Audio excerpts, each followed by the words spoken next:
Okay, good morning, everyone. This is Kim Fleming, Professional Development and Volunteer Involvement Specialist here in Extension Administration. I'm part of the Organizational Development team. I want to welcome you all to the webinar this morning. We're planning to go from 9:30 to 11. For those of you on the last webinar, we'll be sure that we make that finishing at 11 a.m. I'm watching my time a little more carefully. We've got a great list of people already and more that are registered, so I'm sure they'll be popping on. I'm watching my email also because I've got somebody with a challenge with the password, so thanks for being able to get in. I have put a little note in the chat box to the right. You should be able to see that, asking what volunteer programs do you represent in your role as volunteer managers. So feel free to send that to me, or you may send that to all participants so everybody can see that.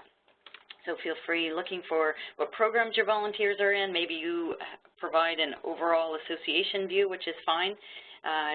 Shout that out. And then, or maybe you work in a particular program. Just trying to get a feel for the group.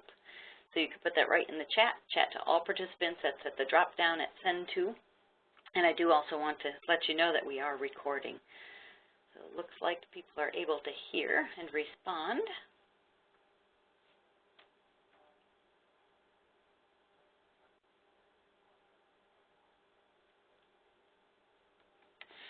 And I do want to say also, for those of you on the presentation, as I said, we're recording. If we do talk about certain volunteers, just want to ask you to make sure you scrub the information, but definitely share the lesson. So I will look for participation throughout the presentation. I feel like we always learn more from each other than just me speaking. So I'm seeing some notes to me privately. One is we've got an overall and a master gardener volunteer manager.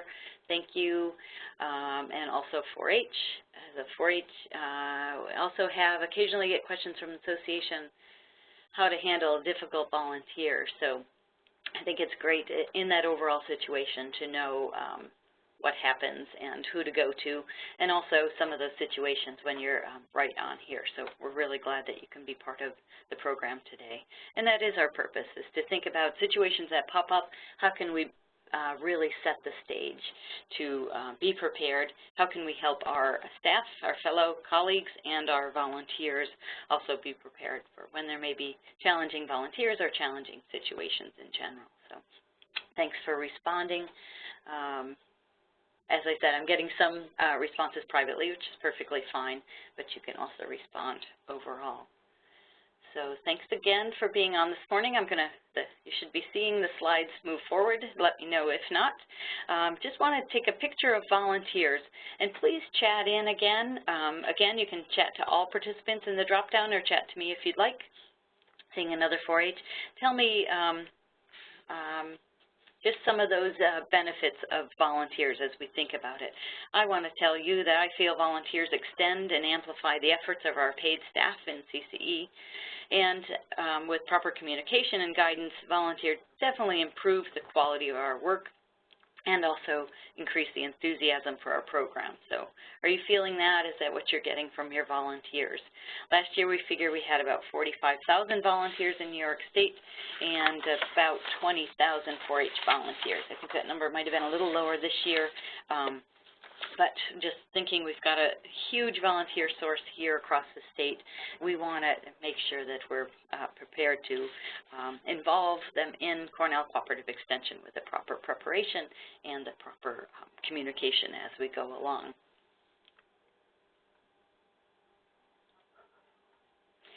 So here's another question for you. Again, this is participation, so please join in.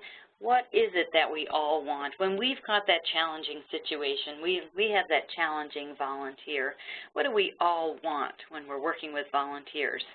I just want to start off by recognizing some of the common ground that's here in as we're working with volunteers. So again, please put that in the chat box. I want to make sure that's working too.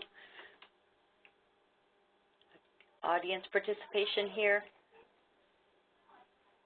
And try not to look ahead on your slides. So what do you think that we all want when we're talking about that challenging situation, the challenging volunteer? What situation can we set up? Do we want to build into our programs that we all have?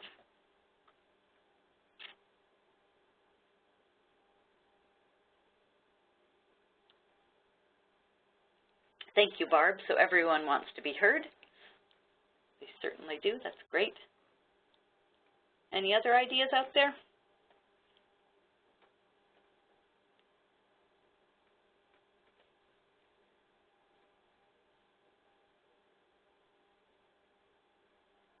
Everybody wants to get their work done effectively. We've got efforts, we've got people volunteering their time, we have staff who are way overbooked, working hard, and everybody wants to make sure we get the work done effectively. Those are really two great examples. I'm going to move forward here. We've put a few on the slide that we thought of here in Extension Administration. We really want to have nimble, empowered, informed staff, so be ready to act on the spot with finesse, especially in those critical times. We also want to address challenges at the lowest level possible. And so these situations we want to keep as confidential as possible within the group that needs to be informed. We want to keep calls from going to the director, going to people here at Cornell, beyond Cornell Cooperative Extension. So definitely addressing those challenges, diffusing situations, addressing challenges at the lowest level possible. And that also helps with confidentiality. We want to address challenges directly. So we do have some situations across the state that we know of and where things tend to escalate and also maybe provide ongoing stress on staff and we want to prevent that. So there's times where these challenging volunteers just keep coming back and keep challenging and keep needing things or causing conflict and not helping with that effective work. So that's another situation where we want to address challenges directly. And if you can think of maybe a volunteer that's a little too challenging for your staff or your colleagues in your association, think about that and making sure we can talk about how we can address those situations so it's not affecting our work there. We also want to keep all communication relationship-oriented and human-centered, so always be as respectful as possible. But make sure you're communicating clearly and effectively. And make sure when you are addressing a volunteer, make sure they understand what the situation is. Sometimes just bringing up an issue takes care of that. So we really want to be sure that all communication is relationship-oriented. Volunteers are very important to our situation, and we definitely want to be sure that relationships are handled well as possible. There may be hurt feelings when we talk about this, the tender care, but we also want to definitely make sure that we're putting our best foot forward with respect and mending bridges if there's bridges that need to be, bridges that are maybe that are maybe being broken for situations that can't be remedied. So we definitely want the all communication relationship oriented, and we need to follow policy and procedures. This reduces risk and it reduces the conflict. It sets the volunteers and you and the association all up for success. So following procedures and then also recognizing when things go well. So let's reinforce the positive behavior and celebrate the successes. I think that's always something that we're very, very good at and need to continue. And recognition, as we all know, can be very informal, can be very formal, and let's be sure that we really enjoy those when things are going well and be sure we're bringing up the successes. So let me know if you have any questions as we go along, and do feel free to add in. I know I've got some volunteer experts on the line, so join in. Renee, Tara, lots of you out there. Chat right into the chat box anytime you want to support things. I'm going to now just talk a little bit about the agenda and then ask a question of the poll. Basically, we're going to look at setting up for success. So let's be sure our volunteer programs are set up for success. Our staff are our volunteers, our programs. We're also going to talk a little bit about managing for success and what's the difference between the two, and then that transitioning for success. Sometimes we do just need to, sometimes that transitioning a volunteer out of their situation or into a new role that might better match. And then we're going to talk about evaluating for success. So looking back and, again, celebrating successes, seeing where we can improve, and we've basically chunked the presentation into these pieces. So all this, and we'll share some tools to help with the tender care of the challenging volunteers. So if that sounds good to you, hang around. I'm going to open the poll now. So what I want to do is just get you thinking about this setting up for success. And I'm going to open the poll, and hopefully you're seeing the poll. And the question is, what % of your time should go towards setting up for success versus all the other, the managing, the transition, the evaluating? Just put a guess there, and we're going to capture not your individual responses, but the general group response. We're actually going to go back to this question later. So what %? And I'm giving you some time to respond to that. It looks like people are jumping right in. So we've got up to 20%. We have up to 40%. Some of you believe 80% should be of your time should go towards setting up for success. Let's make sure we have the best program possible. We also have greater than 80%. So great. Get your voting in. This is great. I appreciate you jumping in. It looks like just about everybody's finished or in progress. Give it just a few more seconds to get that in. And then I'll share the results with you. All right. I've got everyone except for one. If the last person, if you want to jump right in there, feel free. I'm going to close the poll, and we'll share the poll results. So great response here. Really appreciate that. Let's take a look at it. So I'm hoping, if somebody can tell me, you should be able to see the poll now up on the screen, and you'll say 6% said up to 20% of your time should be setting up. 41% is at that up to 40% of your time. So not majority of your time, but a good percentage of that. Others are saying up to 80%, and that's 35 of you. And another 12 are saying this is really where you need to spend the majority of your time. So really that 35%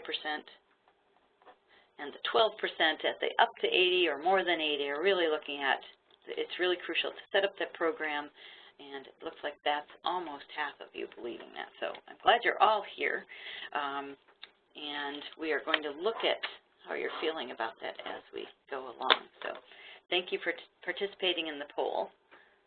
Could everybody see the polls? Just shout out in the chat box if you could. I want to be sure this is all working well. I'm going to close that for now.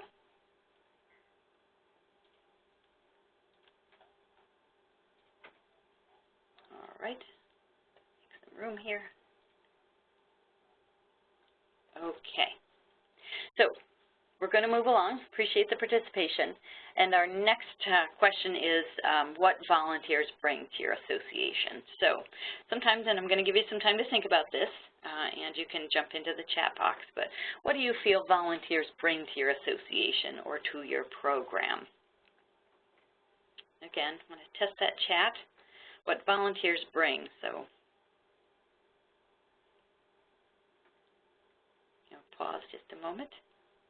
So they're definitely bringing skills, thank you, Yolanda, into the program.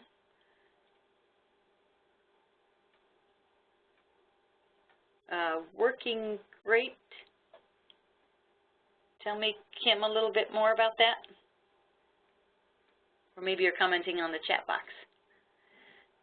Definitely enthusiasm and ownership there, Barb, thank you. So volunteers do truly bring a lot. They're coming in also with different perspectives from the staff, which is very positive. Kind of helps that whole thought process as you're looking, especially with boards and committees, and getting input from the connection to the community, the stakeholders. Also knowledge and skills. Oh, okay, thank you, Kim. And then ability to provide more opportunities for participants. We really think about volunteers as extending the efforts of the staff, and you are all super busy doing all kinds of programs, and with these volunteers we can extend and offer more opportunities with a great, well-managed volunteer force. So these are all great. A desire, they want to help, they want to make a difference. Volunteers are looking to also achieve, and they're looking to, somebody said enthusiasm, and one of my notes is sometimes overwhelming enthusiasm, which is okay too, because we can definitely work with that. Diversity is definitely appreciated, whether it's age or race, gender identity, perspective, or talent. We're looking for those diverse personalities that volunteers. I don't think anyone said that, but so they're coming in with maybe not always thinking or acting the way you're used to people acting, or the way your family or your staff team might act. So it can definitely be a challenge, but it can also be a blessing. So again, we need to challenge that well. We'll talk a little bit more about it. So we always want to remember also that volunteers can be our best promoters. So they're definitely communicators too. So they can tell our true story and they can represent us very well. So a lot of things are brought on by volunteers.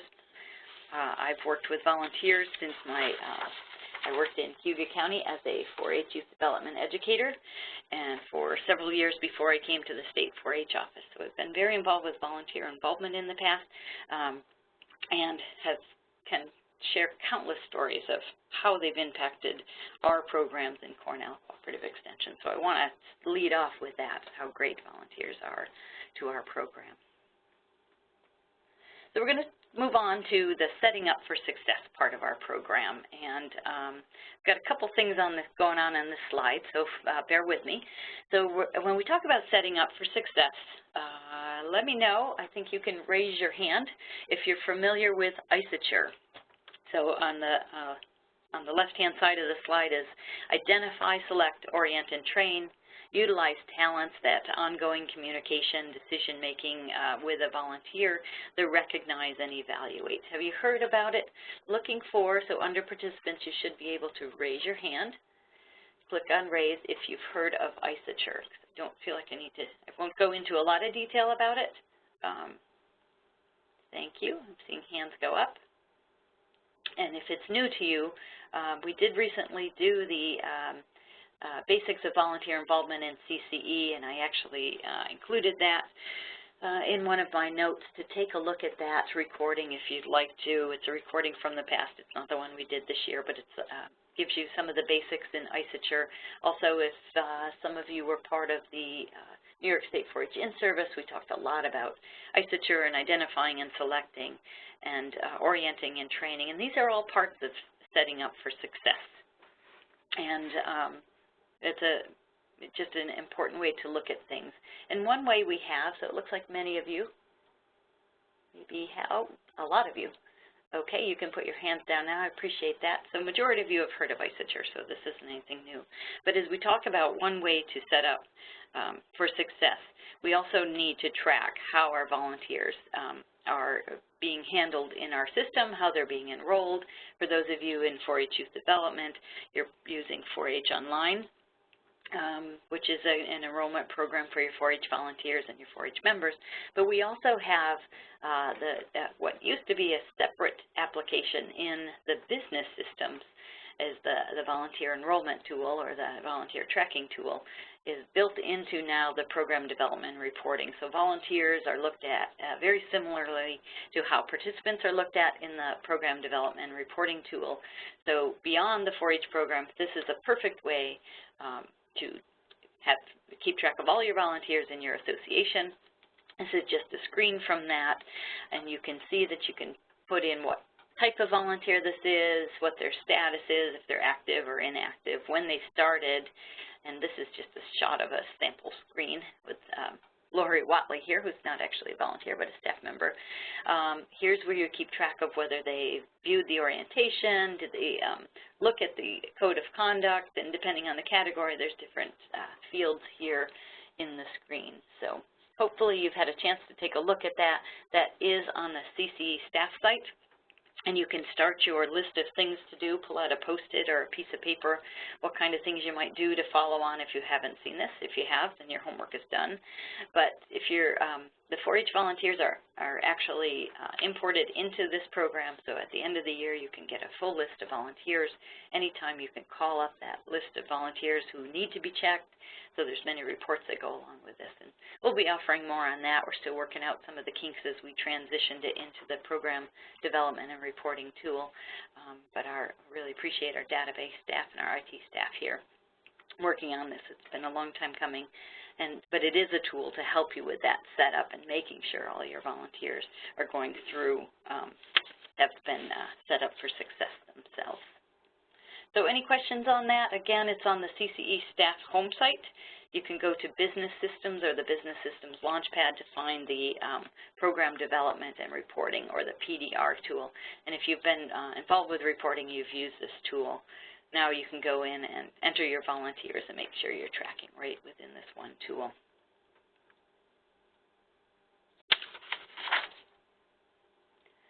So of course, part of setting up for success is also that we have great volunteers, we have expert staff, you're knowledgeable, you're seeking professional development, you're bringing experience as you come in and building as you go.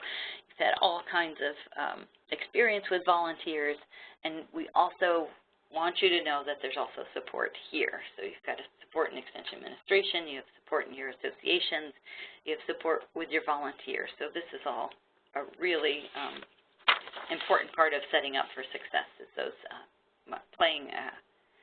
looking to your volunteers, looking to your expert staff, looking to your colleagues for support, and also knowing that in Extension Administration we're here. You can email me anytime at KFF2. You've got my email in yours, so feel free, you can contact us. We also have the Wood office. We'll talk a little bit more about that, our risk management agency with Jamie Ferris and Karen Supek, and of course Sarah Dayton, who's here in Extension Administration to handle some of those more unruly opportunities. So know that part of setting up is knowing the resources and taking advantage of them. So we're going to move on again, and let me know if you have questions in the chat. Feel free to put them in, or even comments to add.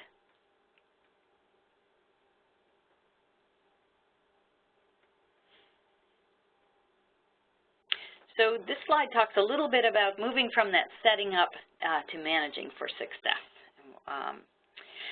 The big important thing is prepare, prepare, prepare, and prepare to manage if there's a situation that comes up on the spot.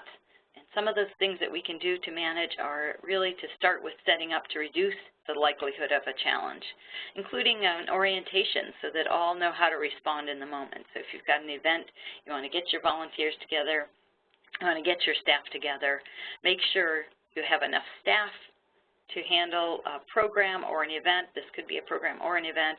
Are your volunteers overburdened? Let's make sure that their responsibilities are very manageable and they're not trying to cover too many areas. Also think about, are the roles of your volunteers and staff clear? Who does what? Let's make sure we clarify that before the event, before the program starts, as we're bringing in.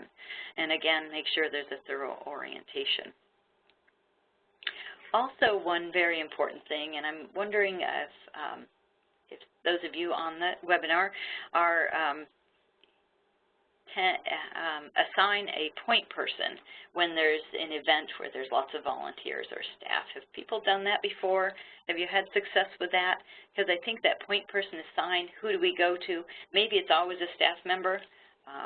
Let me know what you do for that. Put that right in the chat box. I'd be curious to hear a little bit more about that and how it's worked for you. But that's one recommendation there, is make sure there's a point person assigned. Who do you go to if there's a challenge? Sometimes people aren't really comfortable, or maybe shouldn't be definitely responding right there to certain situations. But let's go to the supervisor of the event, or the supervising volunteer, or the supervising staff person. So any point person successes, put that right into the chat box. And then, does everybody know what to do in case of emergency? So part of our volunteer orientation, part of our staff orientation is, who do we call? What do we do?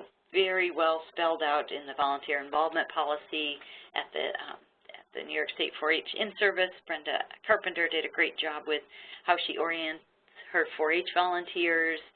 some of the things she covered, and definitely having that emergency information for the volunteer. Because quite often we have volunteers who are supervising, they're not being supervised by staff, they're working with other volunteers, and they've got to be able to be prepared and know how to get in touch with their staff person, maybe with the executive director, so that proper calls can be made to remedy a situation or to work through a situation. So here's some of the things with preparing that definitely builds into the setting up so that managing a challenge is helpful.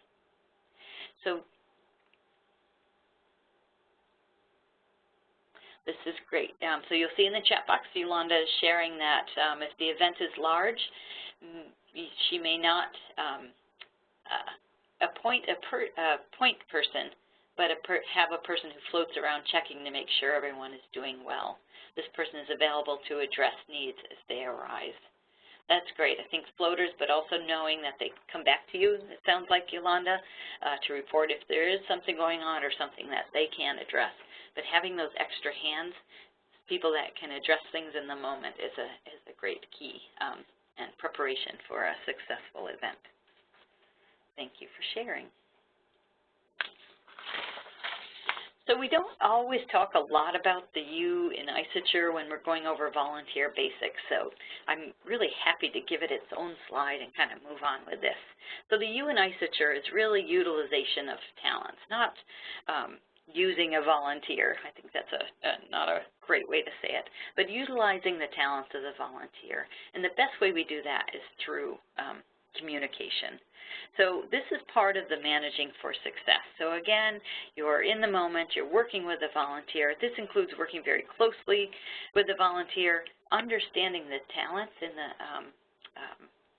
talents that the volunteer will bring, being able to also encourage growth opportunities. So where you see potential, or maybe where you see something getting a little off track, you can be there with your communication, your open communication.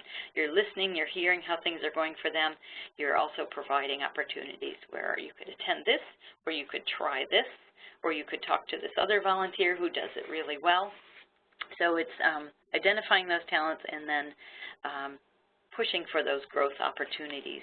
And sometimes it's a beyond, maybe it's a training or a meeting of volunteers, maybe it's a potluck, whatever you want to do to create those situations where volunteers can learn from each other and also from staff. So the annual review also ensures that volunteer and staff connect once a year at least. These are your major volunteers you're making sure you're connecting with. Great to put something in the file there as you're thinking about annual reviews. Could be very informal, could be checking in at the county fair, or again at some of those events or trainings that you bring volunteers in for, but making sure that you have at least a key time that you're in touch with your volunteers, and your volunteers are, if they're supervising other volunteers, are also having that communication, reporting back, letting you know that things are going well, and the interaction is happening. So again, you're listening.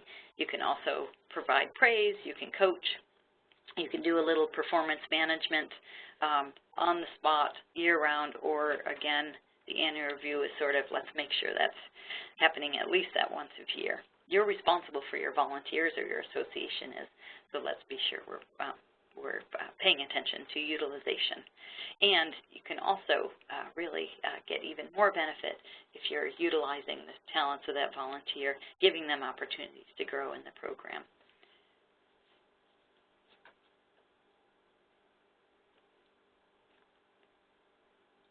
Okay. The next thing we're going to do is I'm going to give you a scenario, and it has 3 pieces. So again, this is group involvement. If you've got a group sitting around the table with you, that's always fun. You can chat about this. I'm going to give you a little time to do that. So we're going to get quiet for a little bit. I probably should cue the music.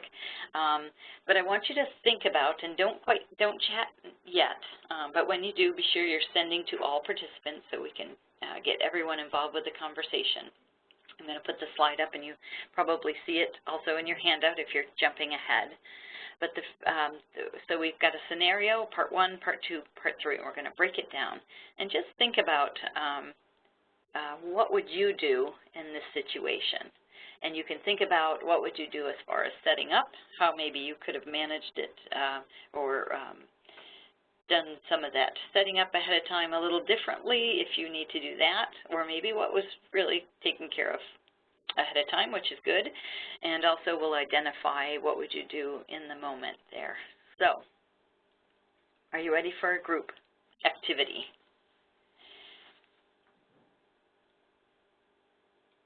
So the scenario is you're a young 4-H youth development educator planning an award trip to the zoo for some of those excelling 10 to 12-year-olds. Mrs. Bailey and Mr. Roberts have agreed to chaperone with you. In fact, Mrs. Bailey has agreed to drive the van for the extra youth who need a ride. So very nice of her. The zoo is 110 miles away. Does that matter? From the extension office, where everyone has agreed to meet. There are 20 youth ages 10 to 12. How would you set up for success in this situation? So I'll ask you not to respond until, let's say, 10:05. It's 10:02 right now. I'm going to give you some minutes to just write down your thoughts. If you have a group, you can discuss it.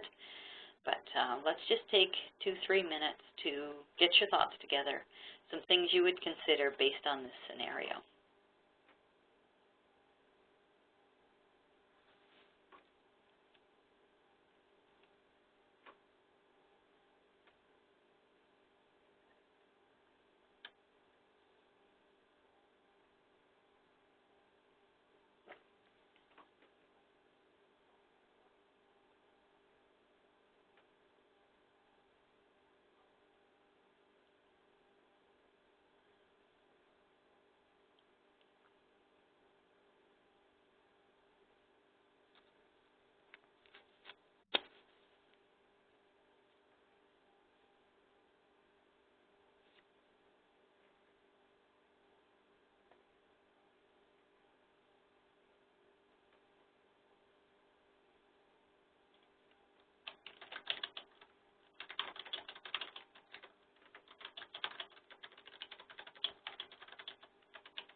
Okay, I'll give you just another minute.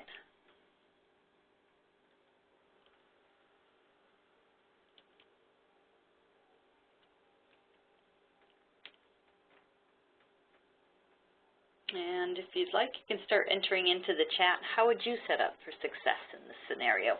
What are some things you, the young 4-H youth development educator, may have already done, you're noticing, or what are some other things to think about? This does get into some of the risk management preparation.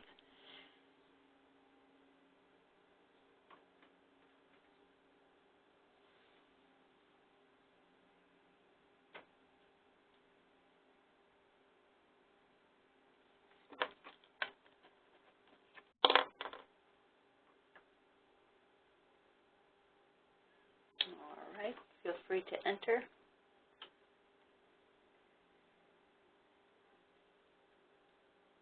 Okay, that's a good. So hopefully you already have done background and DMV checks.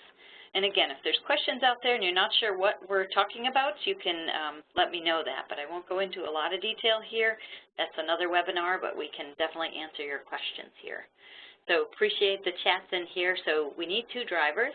Oh, and they're moving fast. That's great. Hopefully you already have done the background and the Department of Motor Vehicle checks, DMV checks.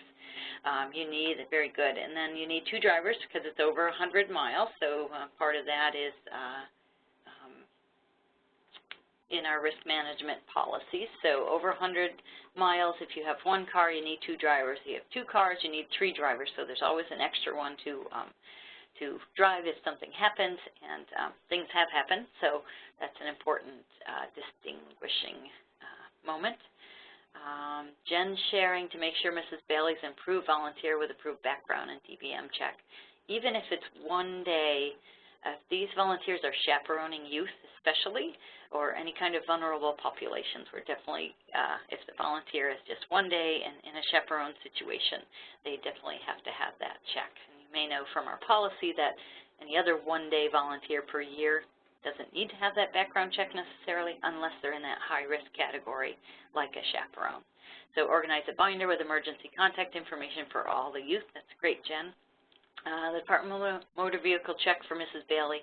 Find an additional chaperone to ride with Mrs. Bailey.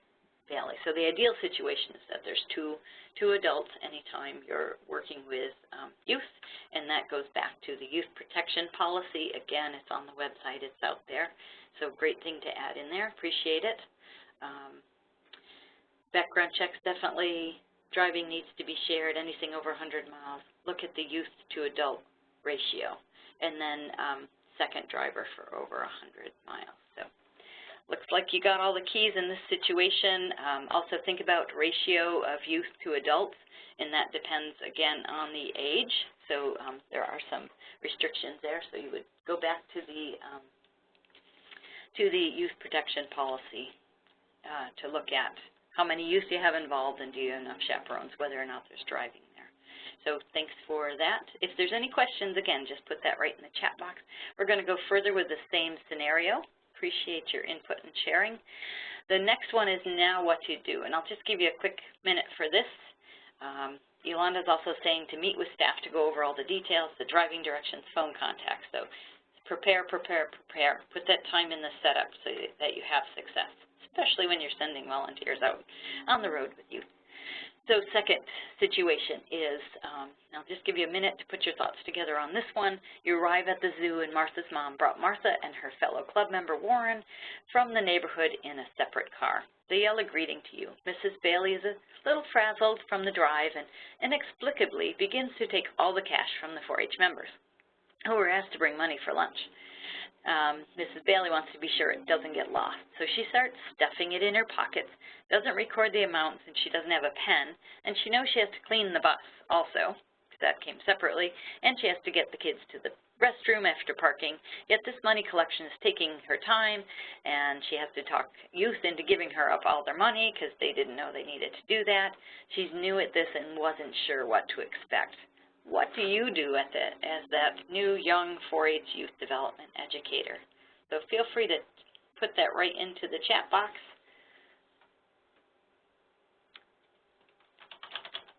Now what do you do? How do you handle this on the spot? How do you do that managing there?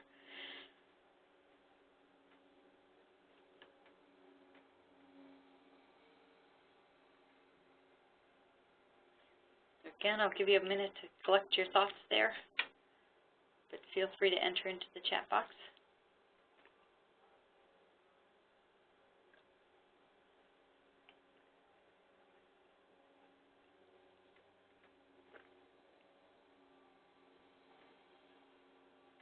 And also maybe what should you have done? What's missing? Or maybe what was missing in the preparation?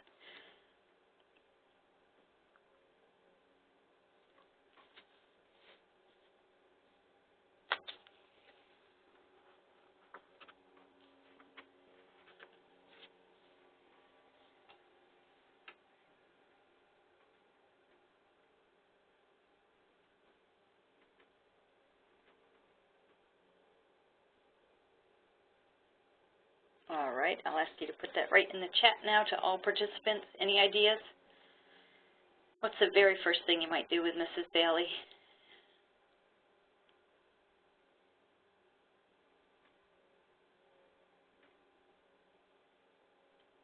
Thank you, Richard. So the money and the lunch issue would have been handled when the kids' family signed up for the trip. That's a great suggestion there.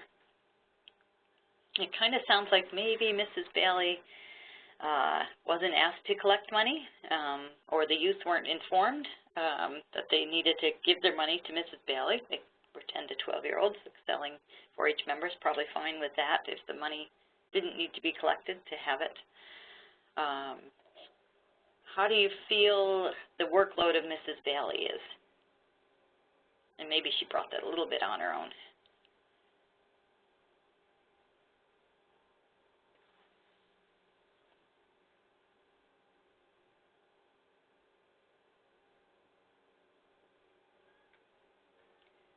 So it wasn't handled prior to the trip. Perhaps you would take her aside, handle the money and the recording, allow her to take a break. That's good. After her drive, right? Staff should have been organized before leaving, had a schedule and an agenda, collected the money before. So I think what I'm hearing here is set up, set up, set up. Seems to be pretty important. So kids 10 to 12 can be responsible for their own lunch money. I agree, Jen. So another situation, and I think the important piece here is let's when you see this issue happening, let's stop things. Let's pull her aside. Let's work very respectfully with Mrs. Bailey, help her out, stop what she's doing, or help her in her mission if you do want to collect that money. Make sure she can just focus on, tell her not to worry about cleaning the bus, even though we asked her to do that. She can go focus on other things. So great suggestion. And let's do one more scenario, just a minute for this one. Yolanda is also adding, given the situation, find a pen and paper, ask the students to put their name on and enter the amount. Might perhaps ask the mom who showed up to help. There you go. So you can draw somebody else in there too.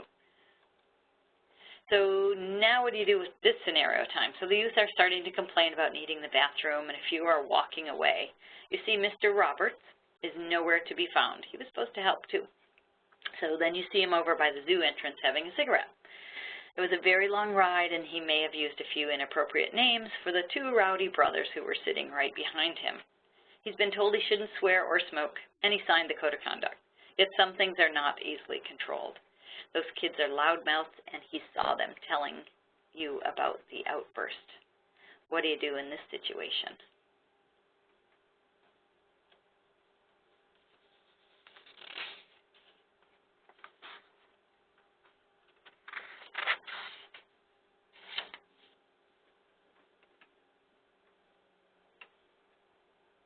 Haha. Thanks, Renee. Call Kim Fleming at home. I like it. Or you could call Renee. She always knows what to do also.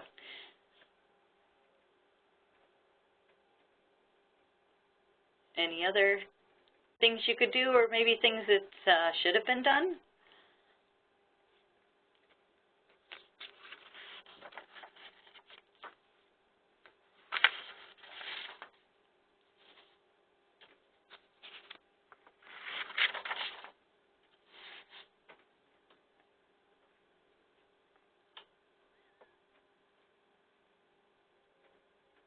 All right, I'll have you enter that into the chat box now.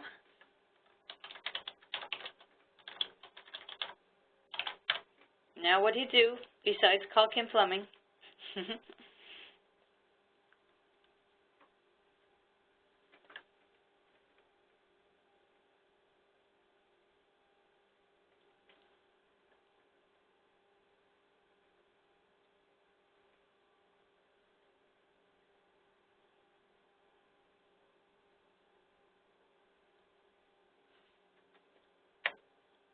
I know you know.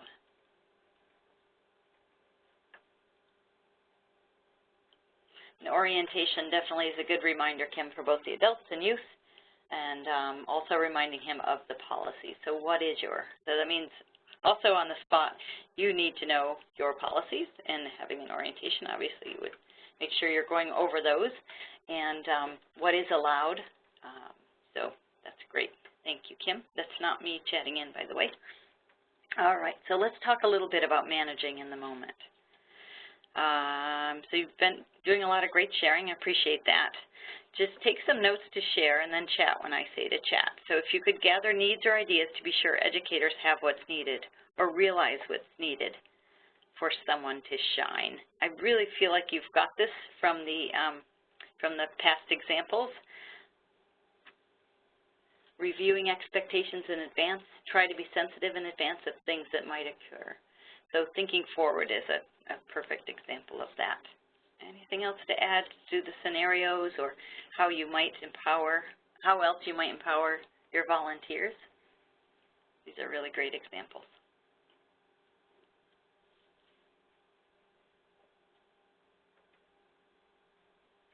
I'm going to go forward so we can keep our time on track. We're going to move, and you can add things in if you'd like to manage for the moment. But let's think about some informal resolution.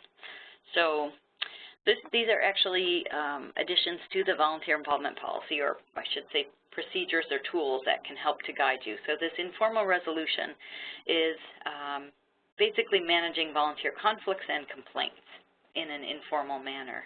So this is intended to encourage open communication, helps to provide volunteers with an avenue for resolving a conflict and a complaint. So maybe they are complaining about another volunteer, they might be complaining about staff or the way something's done in the association.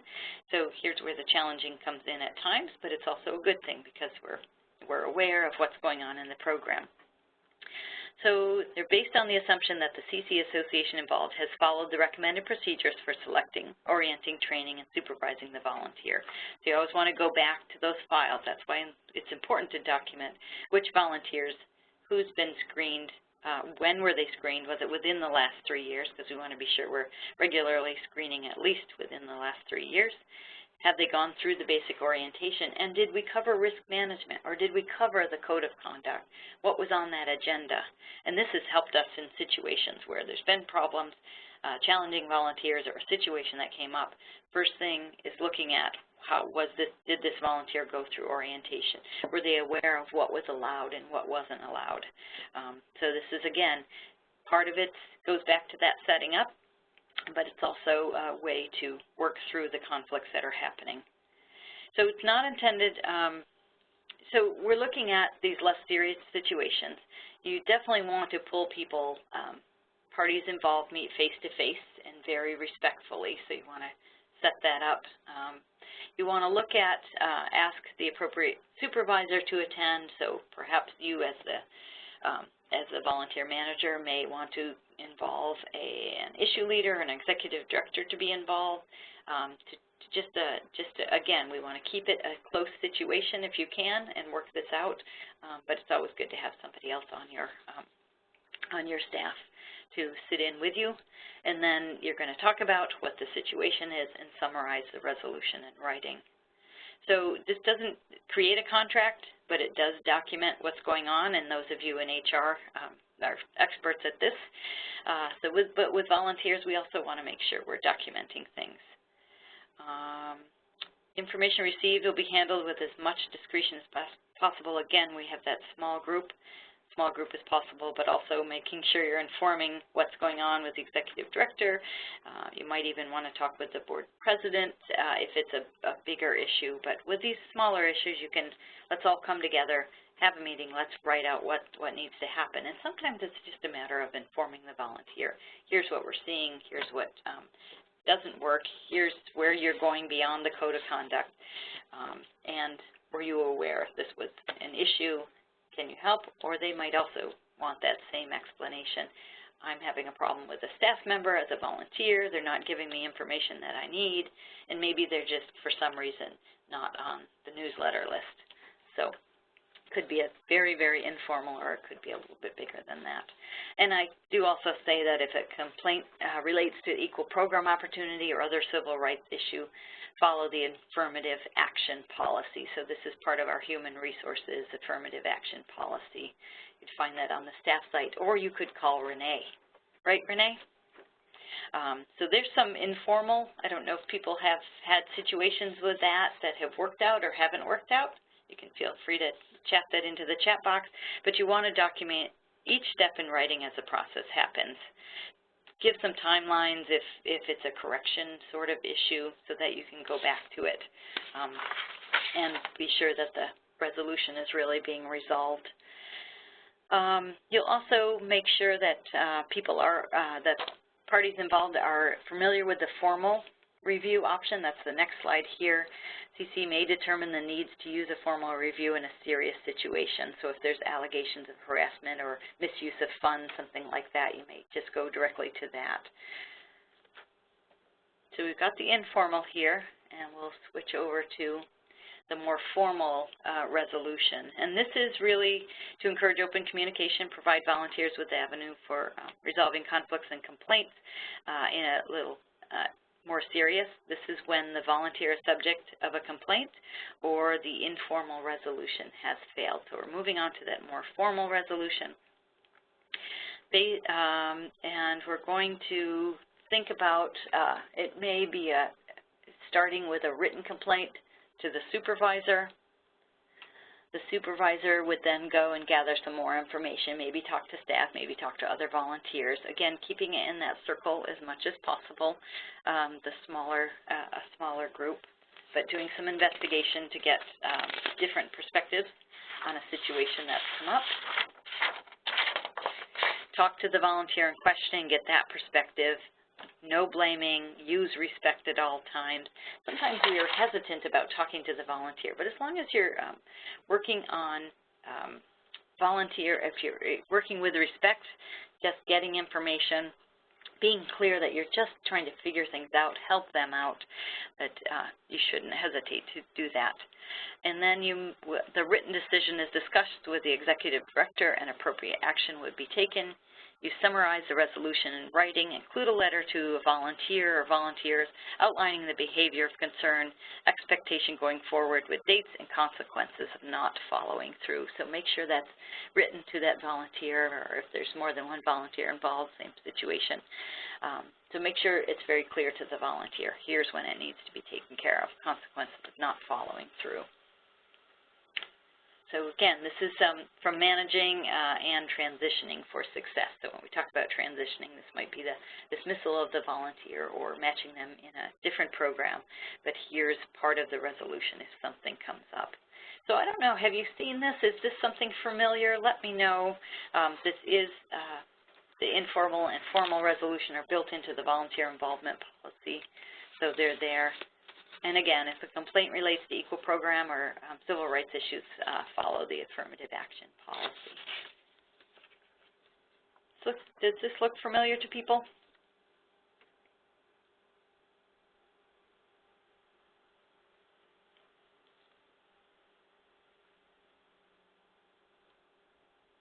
Okay.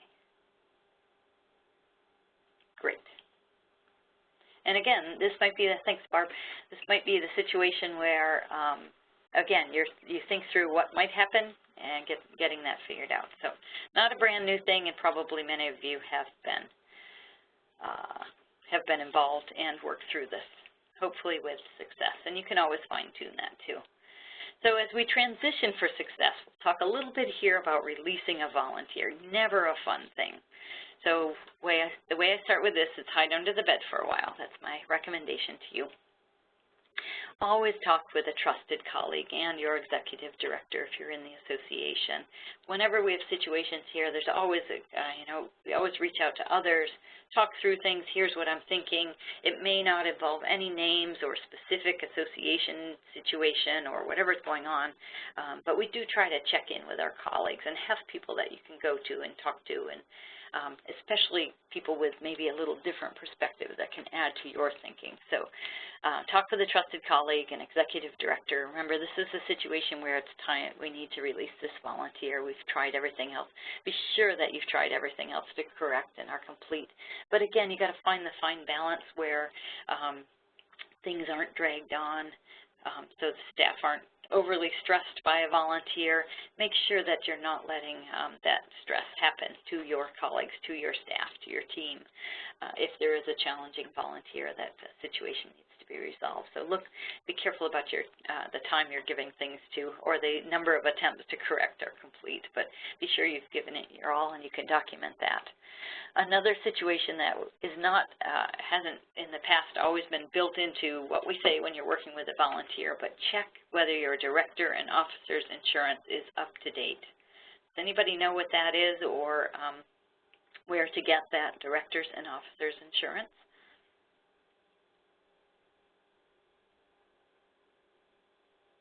Maybe can explain that.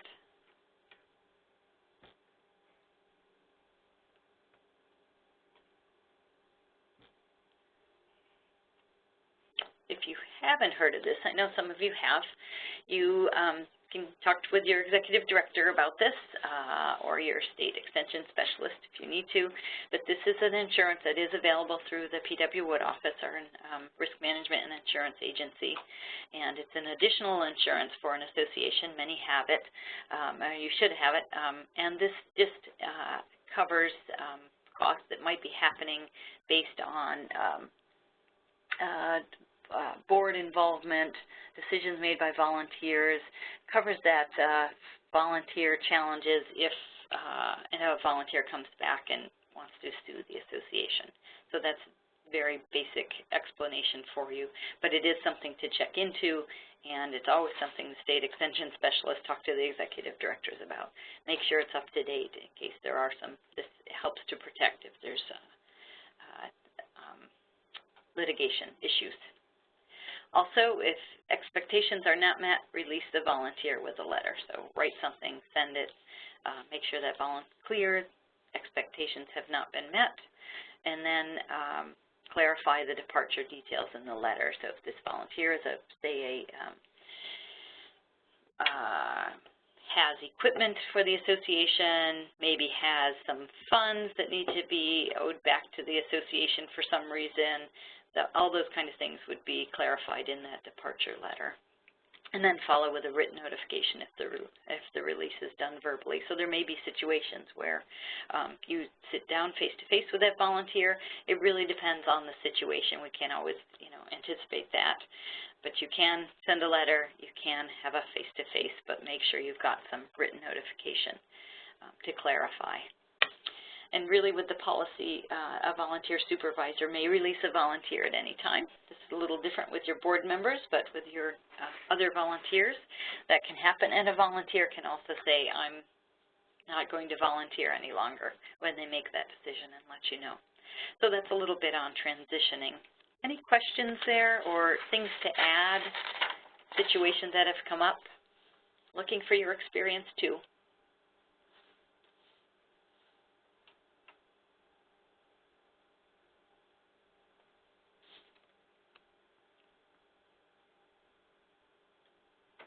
Okay, feel free to keep typing if you have something to add there. We're going to kind of continue in the same transitioning for success.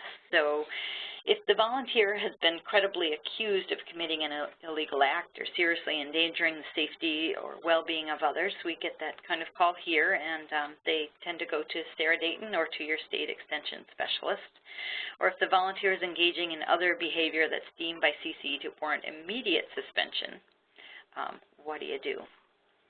So in an emergency, the responsible volunteer supervisor would suspend the volunteer without prior discussion.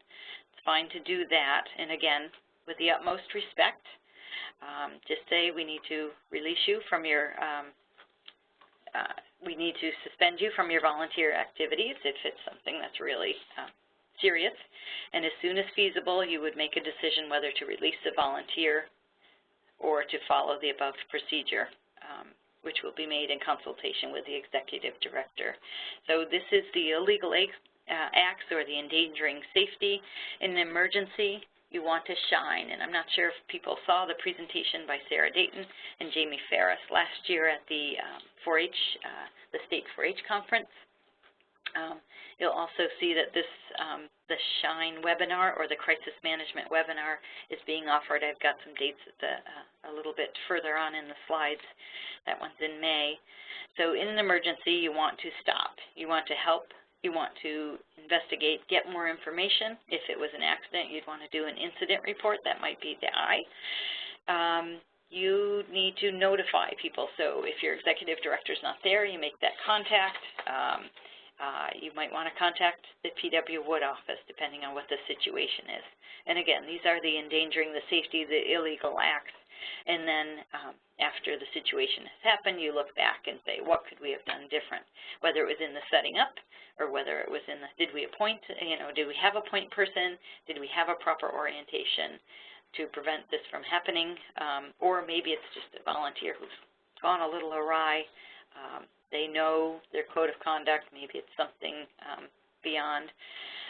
But work through, think about, did we also stop? Did we help on the spot? Did we investigate? Did we get all the information we needed? Have we notified the correct people? So evaluate is that piece of thinking back. So you definitely want to deal with the emergency, make sure people are safe. Immediate challenging right away is to be sure that everyone is safe and you're taking care of that. And then if the volunteer accused of an illegal act or endangering safety of others or the behavior warrants immediate suspension, the volunteer supervisor would be the one to suspend.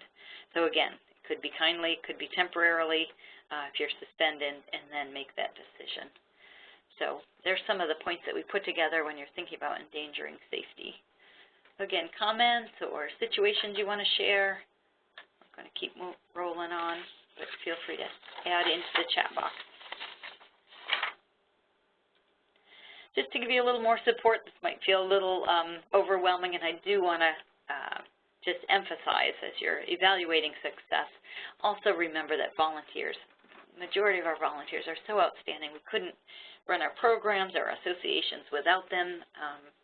We have expert and well-prepared staff, and so many of you jump on these webinars to get more information. You read, you've got situations or procedures set up. You're paying attention to volunteers from the whole specter of identifying them and background checking and selecting and recruiting just the right volunteers, and also making sure they know what the code of conduct is and what they're getting into and what Cornell Cooperative Extension is, and also providing that regular proper training, whether it's on risk management or whatever else they're doing in their program. Maybe it's a safety issue, so being sure they're getting that.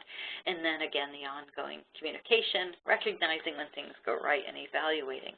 So we definitely have those expert, well-prepared staff and the system set up in the associations, and hopefully some guidance here that's helpful to you. You also have support of the PW Wood office, and this is, again, risk management and insurance for the CC associations. So that would be Jamie Ferris or Karen Supek at 607-266-3303. And Jamie does quite a few presentations. Again, we have him on the agenda for webinars coming up in May. So you can hear more from him just if you want to get the basics, or I think many of you on the line even would say it's pretty easy to pick up the phone, talk to Jamie or Karen, and if you have situations. Also, Sarah Dayton, I've mentioned her name a couple times, my supervisor, Assistant Director for Organizational Development and Accountability. Sarah's available on the phone or by email when there are situations, and she can help. She helped to put this presentation together, so I really want to give her a lot of credit for that, as we had presented it last year at the 4-H conference. But she can also help kind of work through those situations. And then I try to support the volunteer involvement policy and some of those more involving volunteers and some of the professional development behind that. And then for those of you in 4-H Youth Development, Andy Turner, of course, the CC State 4-H Program Leader, and his full team are available for some of those situations. And again, you've got, everybody has state extension specialists, cover regions of the state, the Paul O'Connor, the Charlie Fossil, Danielle Hootenami, state extension specialists. So you've got a lot of help as you're thinking through the dismissing of the volunteers. So do feel free to contact people and get your questions answered, especially if there's situations that are happening.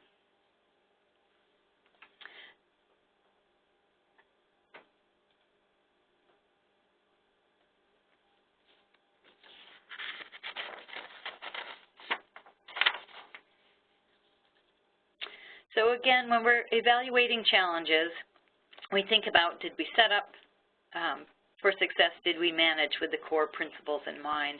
So just kind of going to some summary, what we talked about, what do we need? We want those nimble, empowered, informed staff, because we want them to be ready to act on the spot with finesse, especially in those critical times. So it's going back to, let's be sure our staff are empowered and informed. We go back to addressing challenges at the lowest level possible, so hopefully that's a clear message for you also, and again, probably something many of you do, making sure that we're keeping calls from going to the director or going to leadership at Cornell University, but making sure people are see you as the person to go to if there are challenges that happen. And also addressing challenges directly. So if you see something happening, a situation where Mrs. Bailey's a little overwhelmed and taking money from kids and stuffing it in her pockets and volunteer smoking, know the policies and know as a staff person that you need to stop in, to step in, making sure you're stopping, you're helping the situation, whether it's helping to record that money or clarifying that, nope, youth, it's okay for youth to keep their own lunch money in their pocket. We ask them to do that from the beginning. Also investigating where did the confusion come from, or if there's a serious accident, making sure there's a form that's filled out, documenting all that and telling who needs to be told, getting a call to the executive director, or in serious situations, maybe back to the Jamie Ferris or Karen Subek at the Wood office. And then going back to making sure that all communication is relationship-oriented and human-centered. So you can always diffuse a situation, or you can, it helps to diffuse. It's easier to diffuse when you remain calm and think about individuals who may be challenging to you, but treating them with the most respect possible. So again, you're evaluating your success. Have we done all this? Have we followed the policies and procedures? Have we set up the volunteers? And then also celebrating when things do go well. Because most of the time they will. We just need to be prepared. So I'm going to pull up a poll again. If you have something you're questioning, if you have questions, or if you have something you want to share with the group, I, again, welcome that.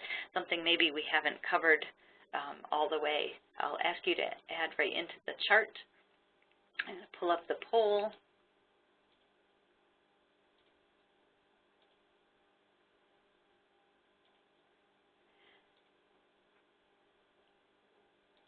And I'm going to ask the same question that we started with and take a look at how people are feeling about this. So tell me, I think I opened that for you, if you what percentage of your time should go towards setting up for success versus all the others? So versus managing for success versus the transitioning for success, or that dismissal time and the resolution time versus evaluating success. So what percent would you say you would devote towards setting up for success? And it's not always, when we're caught up in the daily lives of the extension educator, extension staff, there's not always a lot of time for preparation. But feel free to chime in, and I'll get a feel for what percentage of your time you feel should go towards setting up for success.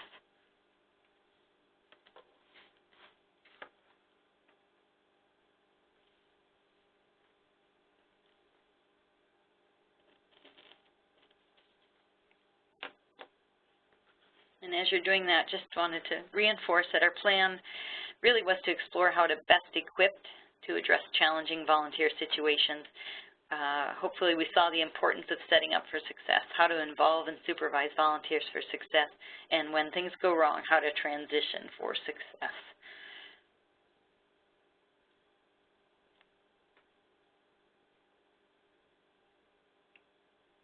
Okay, we've got 9 of you so far.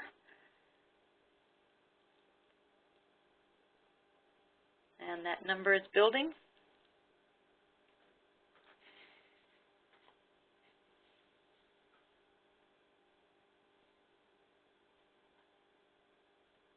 Give you 1 more minute.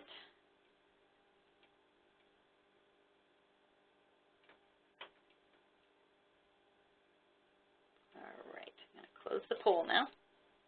Appreciate your input. Poll results, we'll share those with you.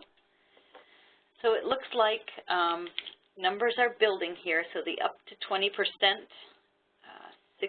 of you must have changed your mind and moved up that ladder. Up to 40%, 12% of you is feeling, again, that's getting close to that, more than half of your job there. So 12% of you, and then up to 40, up to 80%. We've got 47%, so that number has grown from the 35 originally, and then more than 80%, we have 18%. So it looks like everybody's climbed up a little bit, well, depending on the averages anyways, climbed up to really believe in making sure that we're set up for success, making sure you've got the tools for setting up for success. So think about that as you're thinking about your daily day and dealing with those challenging volunteers that keep coming through the door or giving calls or causing situations. And the more we transition for success, the more we manage for success. If we can reduce the time spent on that and increase the time spent on setting up for success to reduce the challenges, we definitely have the tools for that. So hopefully today's webinar has helped you cover some of those tools that are out there and know that you've got some support as you're working through it. I'm going to close the poll. Back to the chat. And move on to the next slide. So here's some other resources for you. I told you some of the presentations are some more presentations around volunteer risk, volunteer involvement are coming up. We do also have the basics of volunteer involvement in CCE as a recorded webinar. You can go back and look. And hopefully you've seen this our professional development offerings. This is on the organizational development site. Give you this slide in your handout and give you some dates. Actually, I think I've got a little bit of time, so I'm going to actually go to the website, see if this works. And you can bring your chat box down if you need to do that, or it's over to the right. If it's not over to the right, you can bring it down from clicking on the menu chat. And hopefully you can see the volunteer involvement policy page. Let me take you back to the home page so you know how to get here, and many of you do, so I apologize. But go to Units, Organizational Development, and Accountability. That's the team I work on with Sarah Dayton and Celeste Carmichael, Eduardo Gonzalez. And volunteer involvement policy falls under our organizational development. You'll see under Tools of the Trade on the right, the volunteer involvement policy is volunteer involvement and policy links. So this takes you to the general page on involving volunteers. Some information here about value of volunteers. Again, you can quantify this or qualify how volunteers benefit our program. Here's some information we talked about last week also at the conference per our value of volunteers that can be used in grants or in communication to your legislators or to your communities. But also there's the link to the volunteer involvement policy and procedures. And we've got some changes coming with this, not with the policy so much, but with the what we've actually put into that core 3-4 pages of policy, and you'll be seeing that soon. Also a link to the First Advantage volunteer screening vendor. So this is a possible vendor for you to use. Many associations do. It's not required as the specific vendor, but it does meet the minimum qualifications for how we want to screen our volunteers. We minimally need a national criminal file check. We need a sexual harassment registry, sexual registry check, and also some type of social security trace or verification there. So that's some of the core things we need with the screening, and this vendor does provide that at a pretty reasonable price. Somebody online probably knows how much we can provide that for. But also on this page you'll see these webinars that are being offered. We've cut them into the basics. We've also we have a section on recruiting, screening, selection and screening. So again, looking if you want to beef up on your how to set up for success with volunteers. Got some what needs to be covered in orientation, and this basics is, you'll see in all the different categories, the basics of involving volunteers is going back and making sure you understand ISACHR and how to take care of volunteers from the time you bring them in to the time they leave the system. And then a lot of the risk management. You'll see on this page also what's coming up. This is also on the home page of the staff site. The highlights in risk management, and again, for 4-H clubs is compliments of the 4-H staff. I'll be working with them on May 18th. We also have crisis management and CCE on May 17th, and that's with Sarah Dayton and Jamie Ferris. I mentioned that a little bit earlier. This is the tender care of the challenging volunteer. So we'll hopefully have a recording of this also that we can post, since this is a new webinar to the system. So you'll see these all broken down into different categories, lots of opportunities, and I know many of you also have signed up. You can hit the registration link and get signed up if you haven't. So we'll click quickly to the volunteer involvement policy page. Again, a link to the policy, a link to screening charts, and then you'll see these are tools that support, and some of them under volunteer supervision and evaluation. You'll see checklist, you'll see managing volunteer conflicts and concerns we talked about on one of our slides, and also releasing an ineffective or detrimental volunteer. And these will, many of these have been newly drafted or in the process of putting up the brand new ones to go along with the 2016 volunteer involvement policy. So more coming on that. If you don't see what you need, just give me a call, send me an email. Probably easier to send me an email, but you're always welcome to call also, and I'll help you find what you're looking for, because this can be a little overwhelming. So I'm going to stop sharing and go back to the main page here. Just check the chat. So feel free if you have any remaining questions about policy, about working with challenging volunteers, or if you have some stories or words of advice to the less experienced people on the line. I appreciate you spending time this morning and looking at some of the options that we have out there, and know these lists and presentations are available.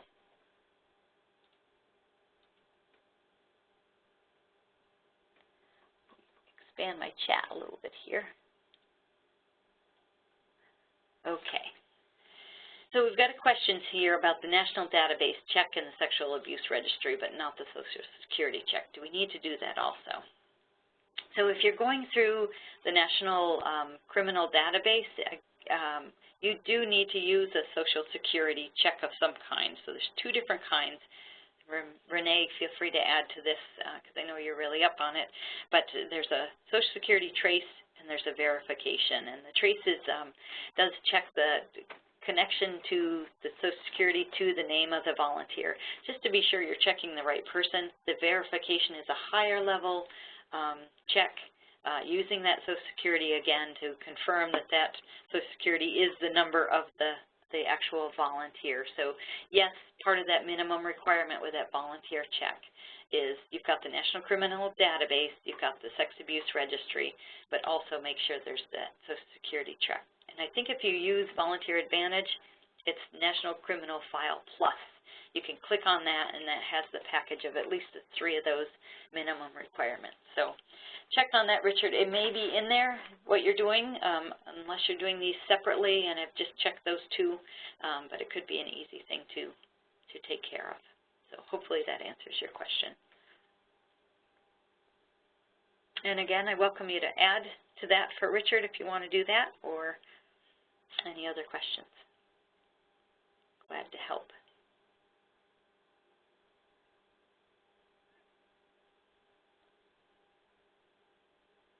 Okay, I'm going to wrap this up. You've got my email, kff2@cornell.edu. You can respond.